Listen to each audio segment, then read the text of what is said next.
Good evening, everybody. This is a face-to-face and a webinar at the same time. My name is Jane Olver, and I am the Medical Director and owner of Clinical London.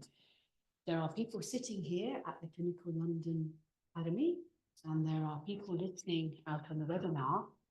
We are all very keen to hear Eugenia Anikina talk about OCT. It's going to be a form of a quiz, so you're going to have your mobile phones, those of you who are here, to do the Slido and vote on the answers. Please make sure your phones, for those of you who are in the room, are on silent. Eugenia Anikina will tell you a little bit about herself, where she trained, where she works now. I will just say it is an absolute honour to have her at Clinical London. She's an amazing ophthalmologist. She's both medical retina and surgical retina, and nothing is impossible. You show her a difficult macula or a difficult retina, and she just smiles and says, yeah, I can do that. Yes, we can see that. So much like you with eyelids, Jane. A long way away, the eyelids, yes. Big welcome, Jen. So thanks very much, Jane, for the warm introduction. So just wanted to talk to you all about OCTs today. There is a little quiz. The quiz is scattered liberally throughout the presentation, so don't feel overly on the spot. And it's a very informal thing, but it's just a little bit of fun to make sure everyone's awake. And hopefully the online participants can also join in. So I call this the overly confusing tomography, which I frequently hear it is. And this is probably the most popular topic I get for requests for talks, because everyone's got the machines and no one quite knows what to do with them, us included. So first of all, a little bit about me. So I'm a VR consultant at Royal Berkshire in Reading and Windsor. I've been there for just over 5 years. I'm also at Clinical London in Windsor and Reading privately. Trained in North London, did a few fellowships at Moorfields, VR, MR, some research, doing some research work in Royal Berkshire at the moment, some clinical trials, so that's quite an exciting recent venture. Got quite a big educational hat on as well with the Royal College, and also on a couple of international committees for sporting events, which keeps me interested. So what are we going to talk today about? A little bit about OCTs in general, retinal anatomy, a reminder, and then some common conditions people come across looking at on OCTs, macular edema, macular degeneration, CSR, and also some personal sort of pet loves of mine, which is retinal detachment and schisis and differentiating between them.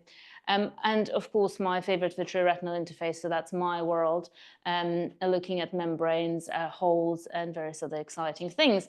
A little bit about the future, and then we've got our quiz. There's a couple of quiz questions scattered through the talk as well. This is a talk I've given before. I have modified it slightly, and there's some extra questions, some different pictures, and some slightly changed sort of points throughout. Do feel free to sort of people in the room to ask questions, and hopefully we've got a Q&A online, have we, to be directed to me. Lovely.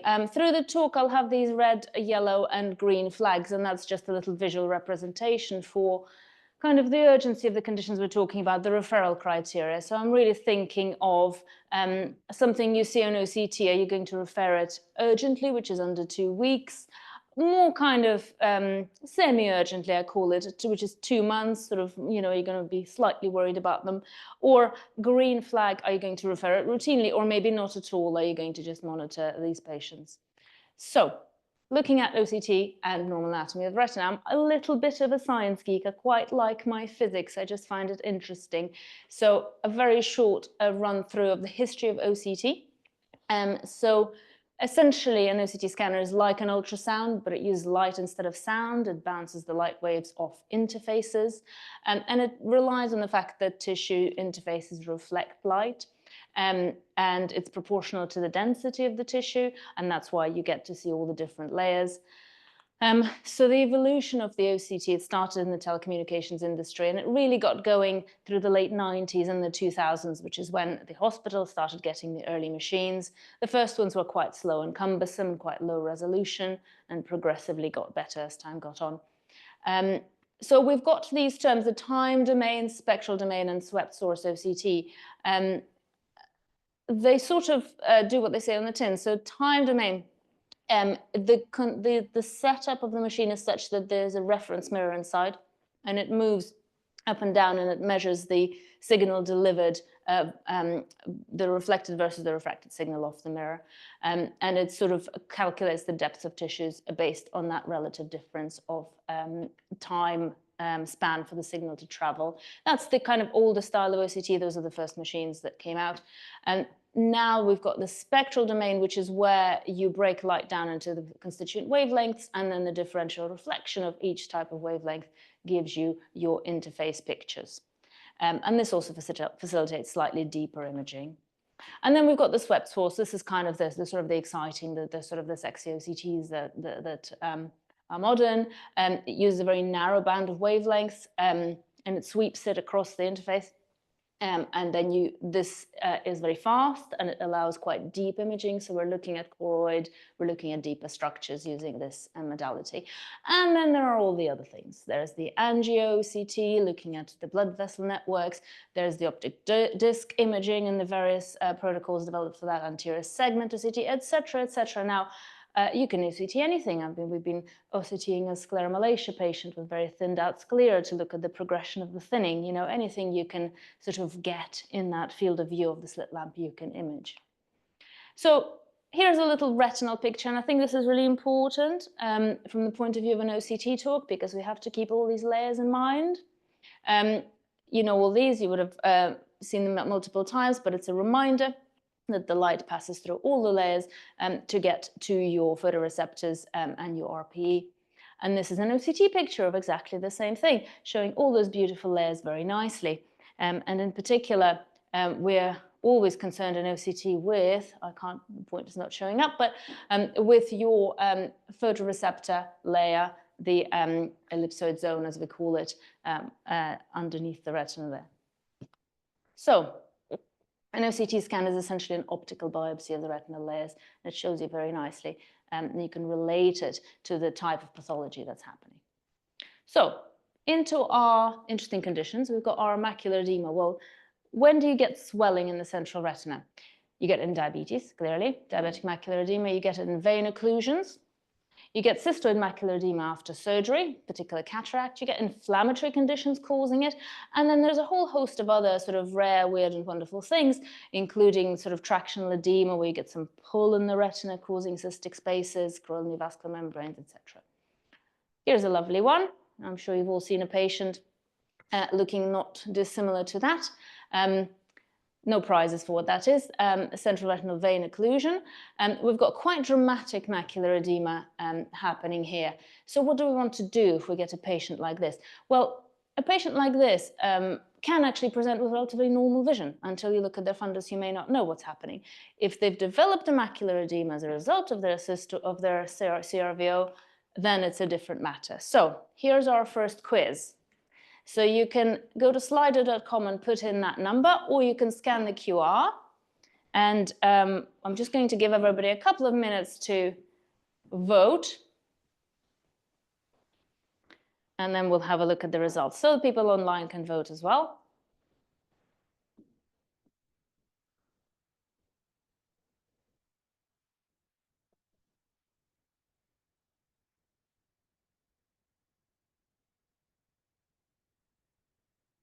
Jane, I hope you're voting too.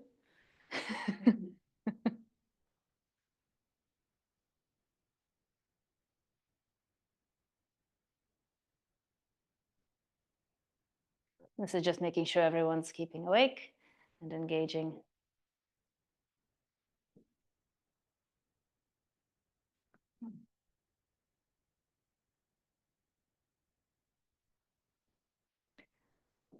So, which of the following factors are not associated with an increased chance of developing diabetic macular edema? And we've got a long time being diabetic, we've got poor blood sugar control, high blood pressure, high cholesterol, or history of cataract surgery? This is a little warm-up question. So I'm just going to show the results. Well done. The majority is correct. It is indeed high cholesterol. It's actually not, it absolutely is a vascular risk factor, but it has not been shown to be associated with specifically developed diabetic macular edema, whereas blood pressure, obviously cataract surgery have been. Very good. Moving on. Diabetic macular edema. So the important factors, length of being diagnosed diabetic and the control. So those are the bigger ones. But also blood pressure plays a role in all diabetic disease development. And there's this term clinically significant, which actually we don't use so much anymore because this goes back to the time when we didn't have OCT, when we could look on the slit lamp and say, well, this is clinically significant, therefore we should treat it. But it's this whole retinal thickening within foveal center and the distance from the disc of the retinal thickening. We don't use it so much anymore. You'll still see the term. Just the pictorial representation of what the terms used to refer to. So here are some macular edemas, and here are some exudates. So the top one, the exudates are quite far from the fovea. They're not affecting the center, they're far away, and so that would have been termed non-clinically significant, and the bottom would be termed clinically significant. So I've put my green flags on. If you do scan patients like this, you know they're diabetic, the top one, well, actually, we don't really want to see them because we're not going to be doing anything with them. They can be fine being monitored under the DRSS, being monitored by yourselves. These ones we probably do want to see. Now, the retinal thickness here is very small. We're not going to be injecting them, but it is something we're going to be keeping a closer eye on because we know that they are getting worse and that they may develop further problems.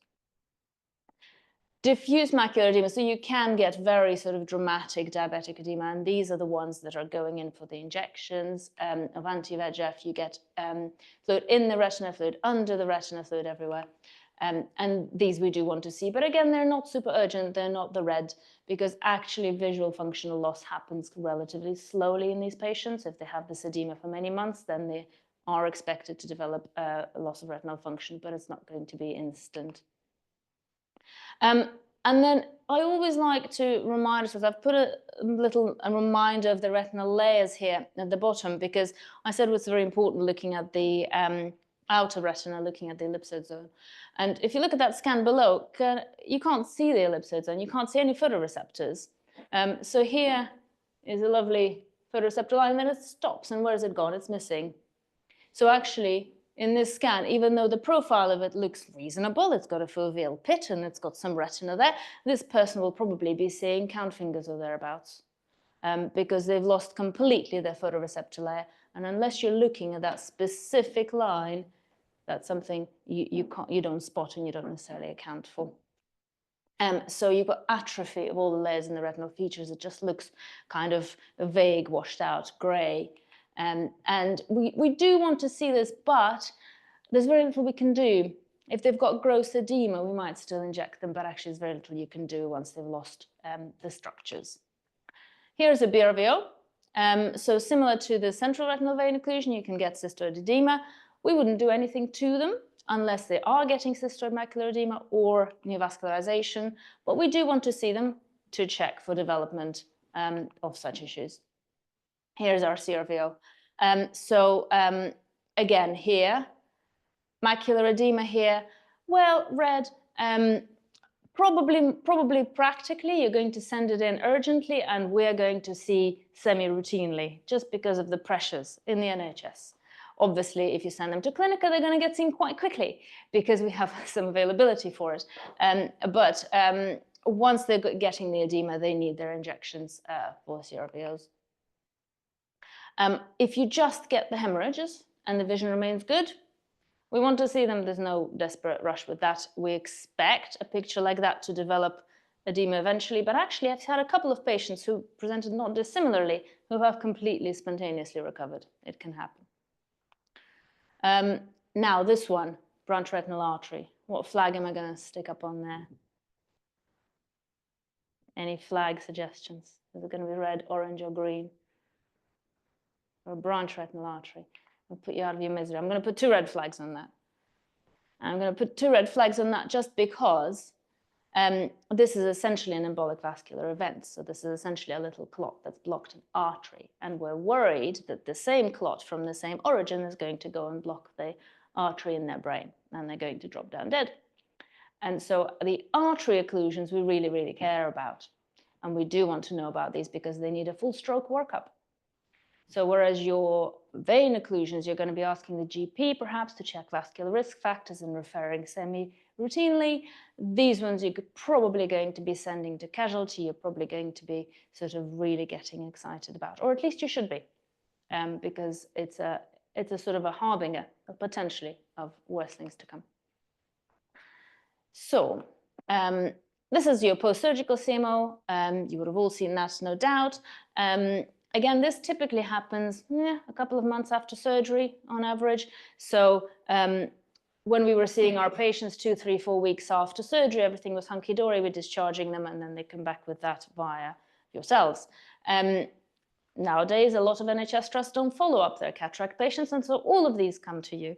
We're very happy to see them back, but we are going to see them back semi-routinely because, like diabetes, the vision doesn't really drop instantly. We've got a little bit of time to get their drops on board for them. So, time for quiz number 2. Keeping awake?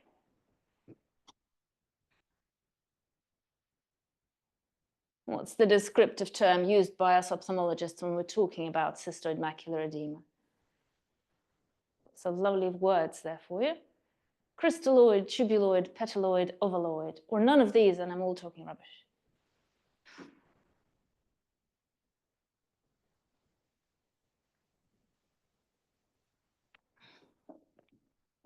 I love this one. This is people getting creative with descriptions. Right?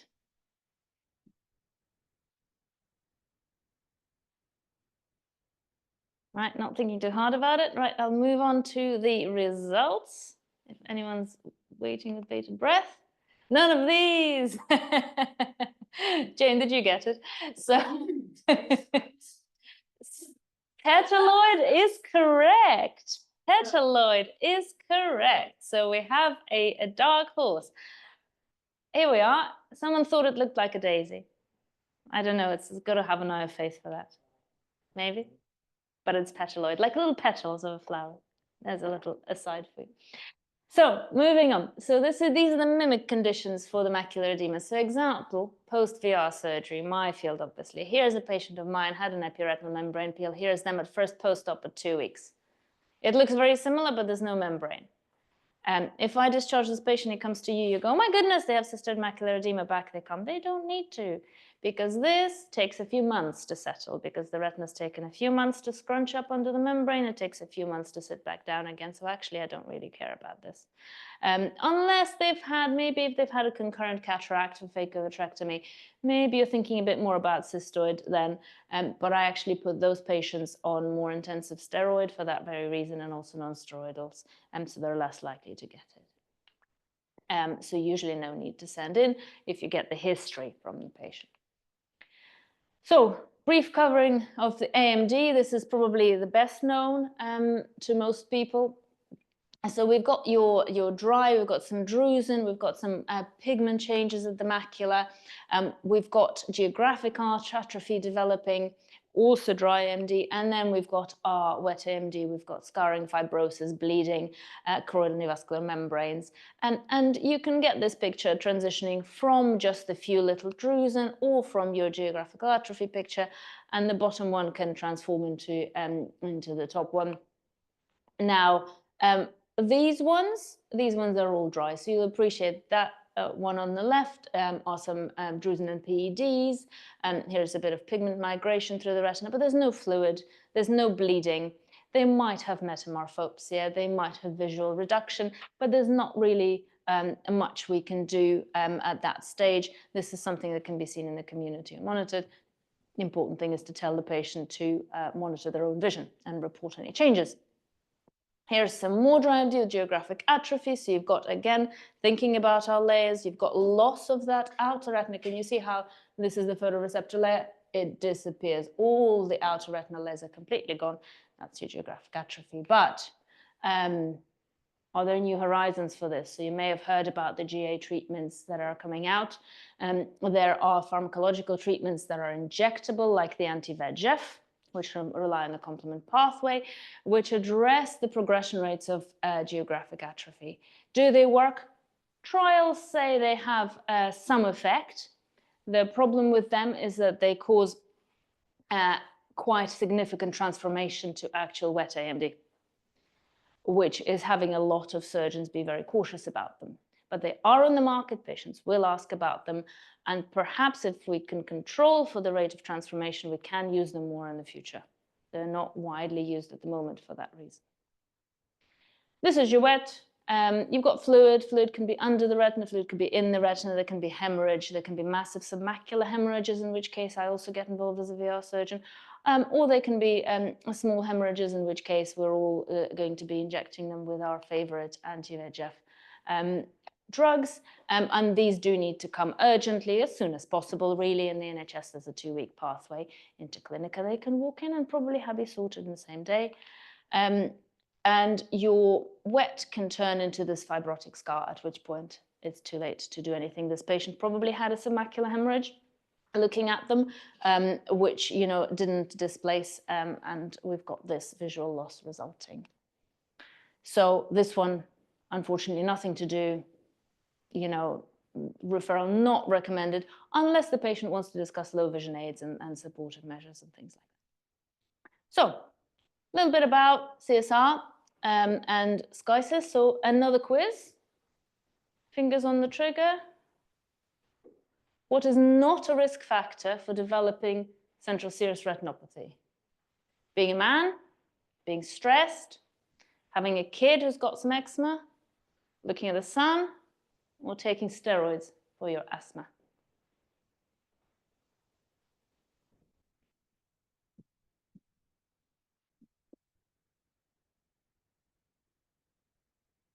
Okay, people are looking suitably decided. So the results hot off the press. Having a child, I love this one. This always catches people out. Not that I take joy in this. This is something that was taught to me during training, that you have to ask the whole history of the patient. You have to probe their life. You have to be a bit of a detective. The answer is looking at the sun. Has nothing to do with CSR, causes solar retinopathy, sure, but has nothing to do with CSR. Having a child with eczema means you're putting steroid cream on your child, and then you're rubbing your eyes with your steroid hands, and you're getting CSR. And I've seen this. And if you don't ask the patient about their child with eczema, about their funny skin condition that needs a cream, about their nasal polyps they're getting steroids nasal sprays for, you don't find this out. But that is actually a risk factor for CSR. So there we are. Solar retinopathy, not a risk factor. You get this. So we're back to our outer retina. We're back to our photoreceptor layer gap, right at the fovea. This vision, I think this was my patient actually. This vision I think was about 618 or 624. So actually a significant reduction from that tiny little, very focal burn of looking. This is the same as a laser. The laser retinopathy does the same thing. The lasers particularly implicated in this are not the kind of red ones that is in this that I'm shining at you, but it's the powerful green lasers that are also in free sale, but they are more energetic and they create more of an issue for us. So here's our CSR picture. So it kind of looks like any other kind of fluid under the retina, but it's kind of a bit more uniform perhaps, and a bit less uniform dome shape than a PED. And in the PED, you expect the deeper layer to be bowed out as well. They get central blur, they're typically male, they're typically using steroids for something or the other. And if they're not using steroids, they're stressed, which means they're still on steroids, it's just endogenous, it's coming from their own body. Self-limiting, most of it goes away and never comes back. Some of it comes back again. Some of them becomes chronic and keeps getting worse and better. And the chronic ones we try and treat. We still don't have very good treatments. The best treatment is still PDT. PDT is still not available very widely or freely because the dye that you need to do the PDT laser is manufactured by one company in one place, and there's not enough for the world. And so it's a problem. And there are some other laser treatments for CSR, for example, the micropulse laser, which we do have at Clinica, which works in some patients, not quite as well as PDT, but at least it's more widely available and accessible. So this is a referral, but not urgent. So here's my pet subject. So this is a detachment. I'm hoping everybody will recognize the detachment. I love this OCT because you can actually see the photoreceptors getting ripped up off the RP. Look, there's bits of photoreceptor hanging down. There's bits of photoreceptor sticking up. You can see how it's been ripped up. And that's why macular off detachments lose vision, because you're physically ripping the photoreceptors and then they degenerate and you never get that same vision.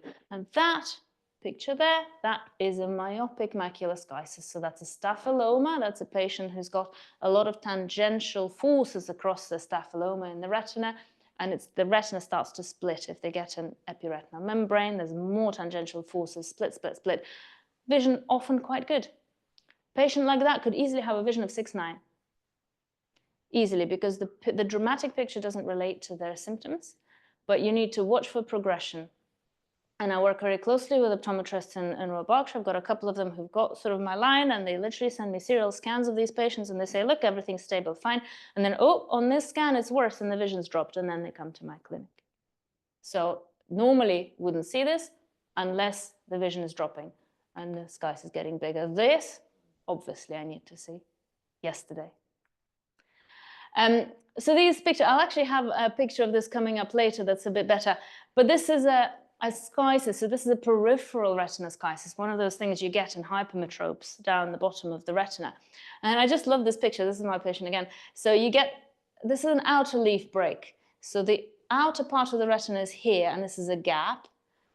And then this is the inner leaf, which goes all the way up, and you can't even get it in the same picture. And this is a picture of the inner leaf a bit further out, so you can see the gaps in the inner leaf. So inner leaf breaks, outer leaf breaks. And when you get both, that's when you get a potential for schisis transformation to a detachment. But we'll come back to that. So, everyone still with me? A little bit about the vitreoretinal interface. Look at that juicy membrane, isn't that lovely? It'd be great taking that off the macula. That's causing so much distortion. How you can judge the effect of an epiretinal membrane is looking at how much vascular distortion there is. You look at blood vessels as markers, see they're all twisted up, they're all bent out of shape, they're not doing what they're supposed to do. That membrane is going to be having a visual effect. If you see a membrane and the vessels are all happy and they're all going where they want to go, they're probably going to have minimal symptoms. It's just a good surrogate marker, but that's a nice thick one which will probably benefit from an operation. So here's one again. And we're looking again at the layers, but not so much at the outer. So the outer is very important. That's what is important for vision. But actually for membrane assessment, you're looking at all the other layers. And can you see how in the center, the layers are all starting to mush together? There's not such a clear distinction between them.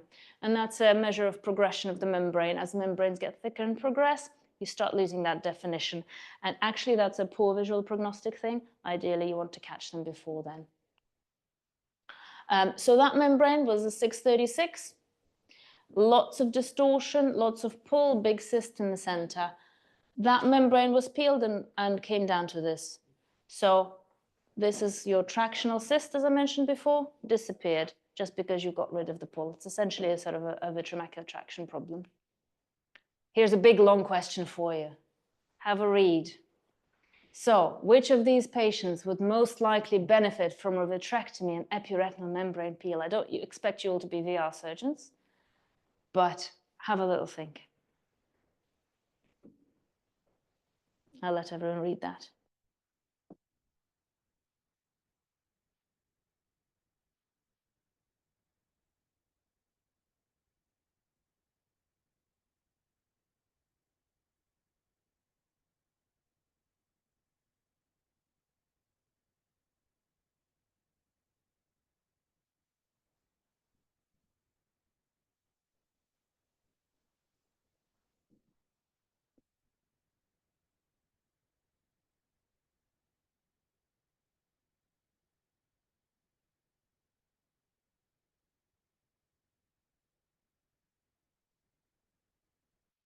Give you a couple more minutes because there's a bit more to read in this one, but I think it's an important one that I quite like to emphasize.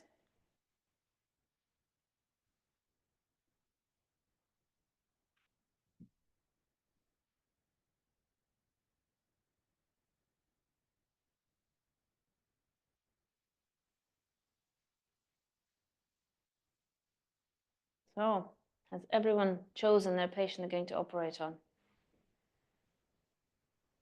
Or is it everyone? Shall we make them all better? All of my registrars want to make everyone better and list them all for surgery, and I keep taking them off the list. Right, the results, we'll have a look. Very good. I'm so proud of everyone. I'm so happy. Yes, you can all be VR surgeons. Brilliant. Absolutely. I mean, this patient's got reduced vision. He's symptomatic of distortion. There's no obvious other cause. Yeah, you'll take that membrane off, they'll get better. The distortion symptoms improve best. Blurring symptoms improve less. And that's what I tell my patients. If the primary symptom is a bit of blur, they get no distortion, they don't generally notice it with both eyes open, I say, look, do you really want to have this big surgery? If they come in and say everything's twisted, I can't read, you're probably going to do well. Now, the 82-year-old with bilateral membranes and cataracts, and they're complaining of blur, take their cataracts out. Take their cataracts out, and 90% of the time they'll be happy. And if they're still problematic, you can talk about a membrane peel later, but it's a bigger op. And combining the two, it's a long time for an 82-year-old to lie on a hard table in the operating theatre. The uveitis, always be careful with them. You're going to probably upset the uveitis by doing it and not make them better, but worse. And the retinal detachments patients, well, almost all of them will have a membrane because we fiddled with their retina and that's how it responds. But their distortion is due to the detachment, not the ERM most of the time. The key question to ask those is your distortion worse now than it was immediately after surgery? And if the answer is yes, then yes, perhaps. Most usually it's no. And then we've got the diabetics, same thing as with the uveitis. You might upset them by doing it. So some of these I will peel, but only if I've got a good sort of story of good controlled diabetes, good other eye, and one eye having these tractional cysts. So here's a vitriomacular interface. Vitriomacular adhesion on the left, the hyaloid is a little bit stuck, the vitreous is a little bit stuck, it's not doing very much. I don't care very much. But this VMT where it's starting to pull, yes, I do care about that, because 5% of these transform to full-thickness macular holes, which definitely do need intervention, and a lot of these are symptomatic by themselves, so we can see them, we can talk about at least risk stratification or surgery.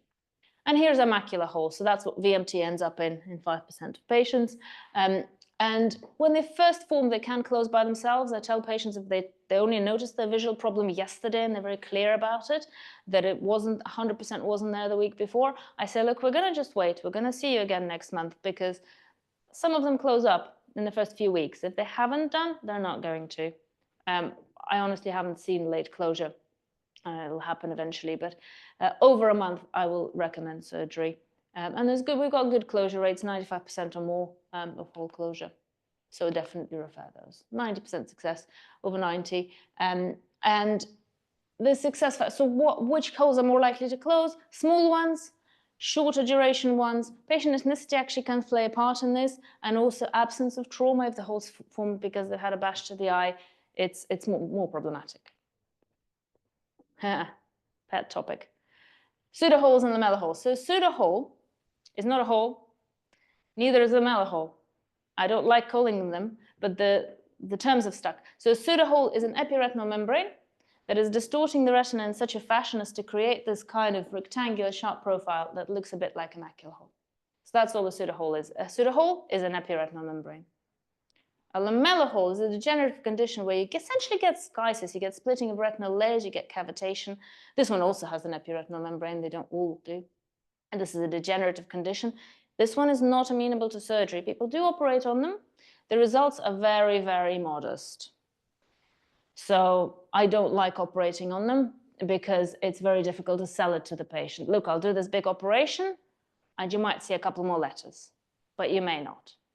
And it's not a very sort of satisfying thing to do. So unfortunately, these ones are visual support, glasses, you know, a lighting, magnifiers, etc.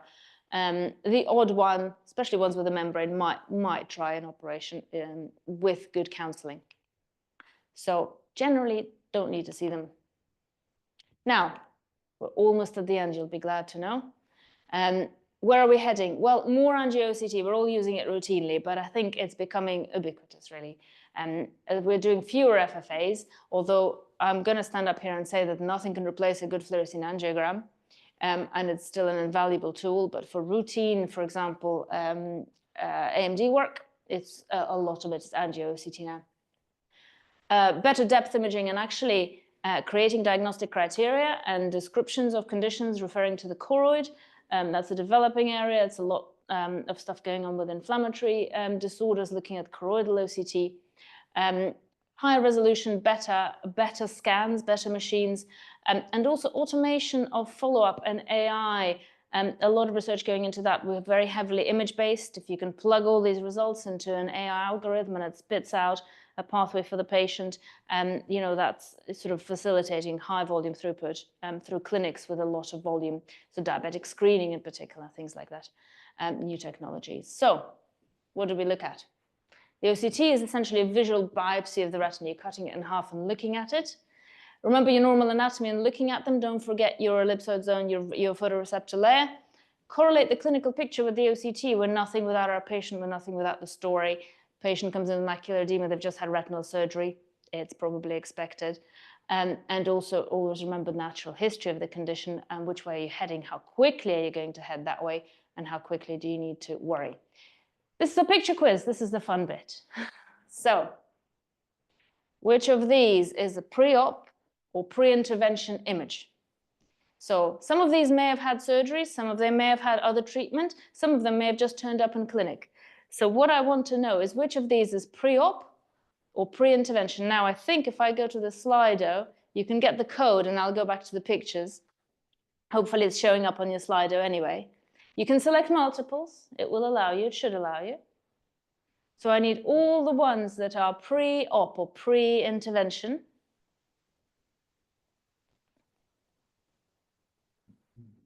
For those who were awake through the talk, one of them you've seen before.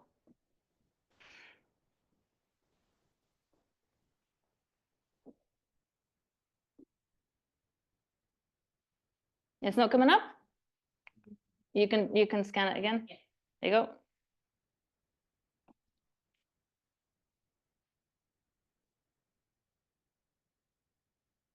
Do you want to see the pictures again?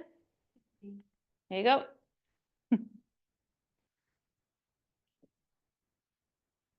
Jane, 100%, yes? Oh, no. I'll tell you what I'll do is if I leave, I'll have to leave this on. You can take a picture on your, or a screenshot on your phone. Or decide now, and when we go to the slide, you can click your letters. Decide now. There was no way to put pictures in the thing.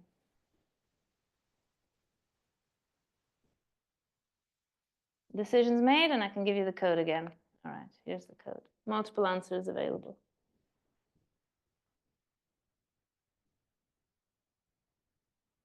Okay, shall we see the results? Aha. Aha. Oh, we see it live. Look at that. Very good. Again, it's the underdog. The underdog. The correct answer is D. And I'll show you the pictures again. A, you've seen before. For those of you awake, that's my post-epiretinal membrane peel patient. So that's a pre-op image.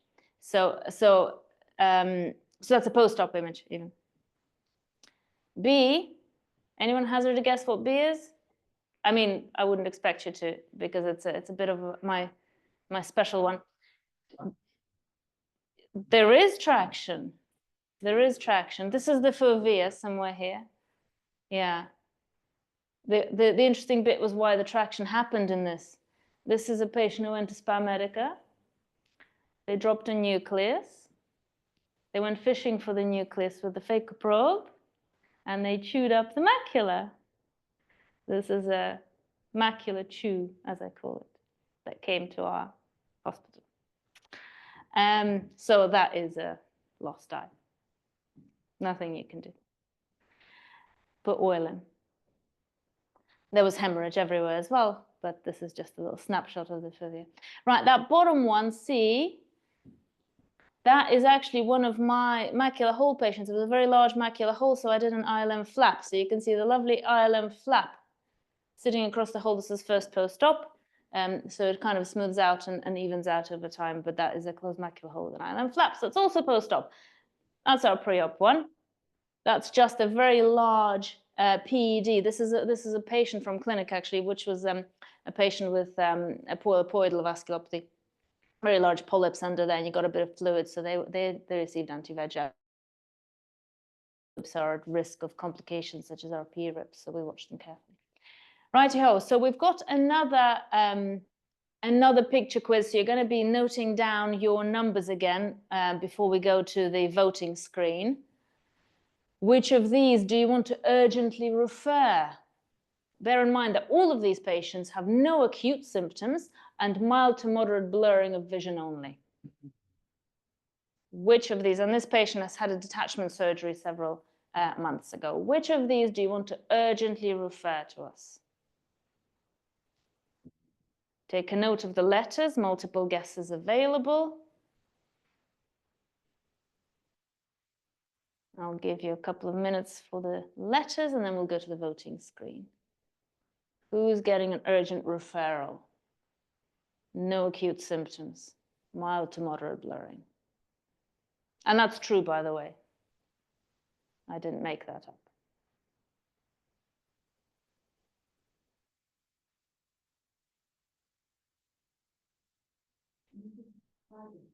I can.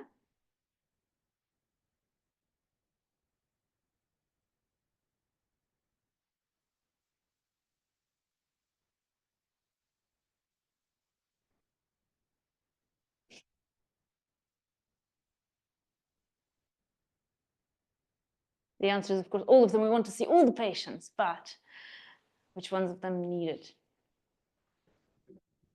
Yeah, you can see the pictures. There you go. These are my best OCT pictures. All the funnest stuff.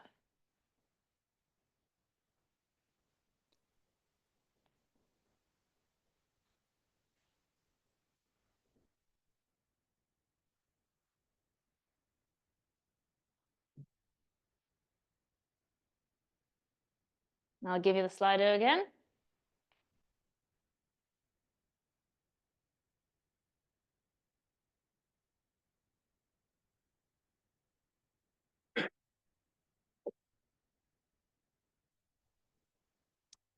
Do.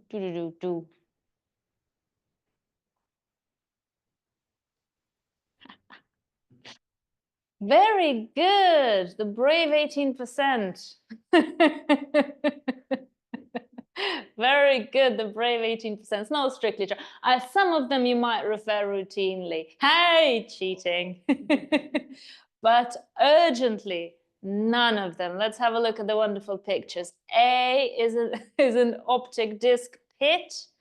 That patient is densely amblyopic. That is a chronic condition. They did actually have macular edema, but it was very indolent, slow developing. I did end up doing a vitrectomy on them, but they were not that symptomatic, certainly not urgent. That is not a full thickness macular hole. It is not a full thickness macular hole. If you look very closely, there is still a sliver of retinal tissue. So this is just a really unfortunate degenerative lamella defect or pseudohole.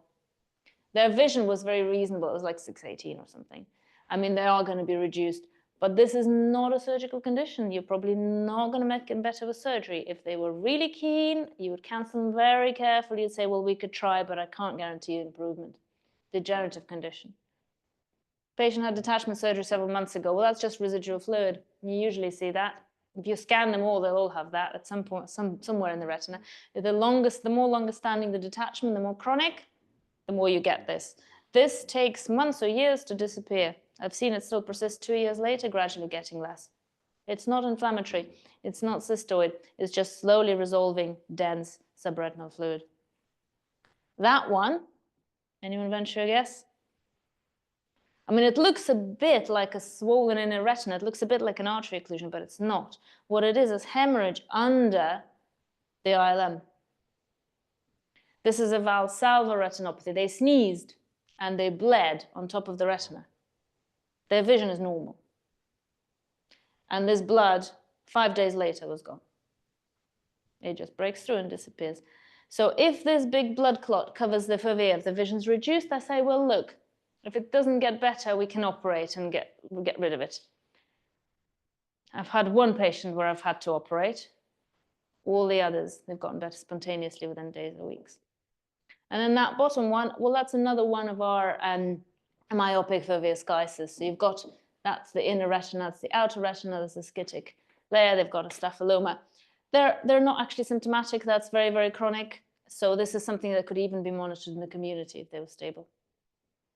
So there we are, there's my wonderful picture. I've got some more pictures, but no questions, you can all relax. Some more funky OCTs that I couldn't fit into the quiz, just for your entertainment value. I've got a picture of a normal retina there for reference. So over here is an example of the deep imaging. So this is a very thick choroid. So you can see the extended depth imaging for the choroidal structures. So this is, I can't remember who this one was, but it's an inflammatory spectrum, something or other. This is the schisis I was talking about. Look, there's the outer retina and the inner retina with all the inner leaf breaks.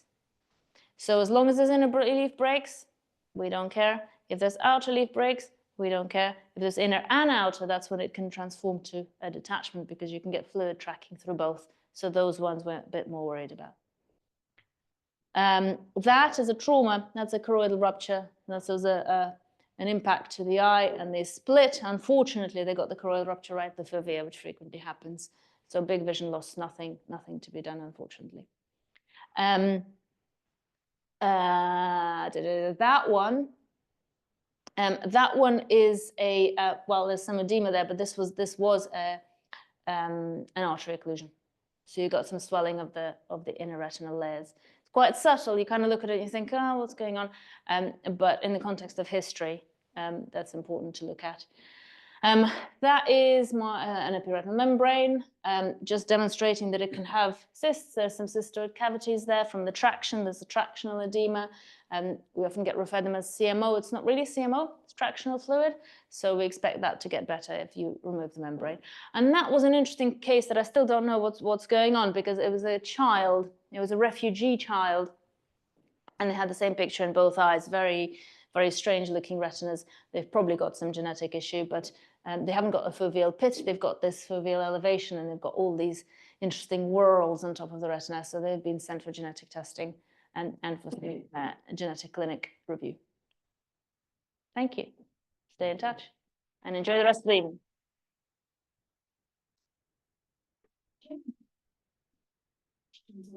Wonderful. Please do.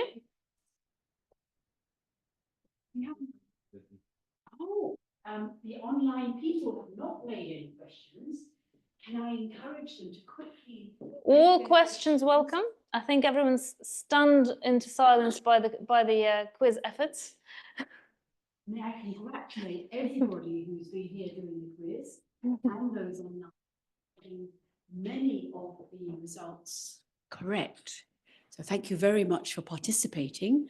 And Jen, an enormous thank you for an eye-opening, illuminating talk on OCTs. They are so beautiful to look at, and some of them are definitely quite mysterious. So thank you very, very much from all of us. Overly confusing to all. Pleasure. Thank you. We have a small gift to give you now. Very small gift.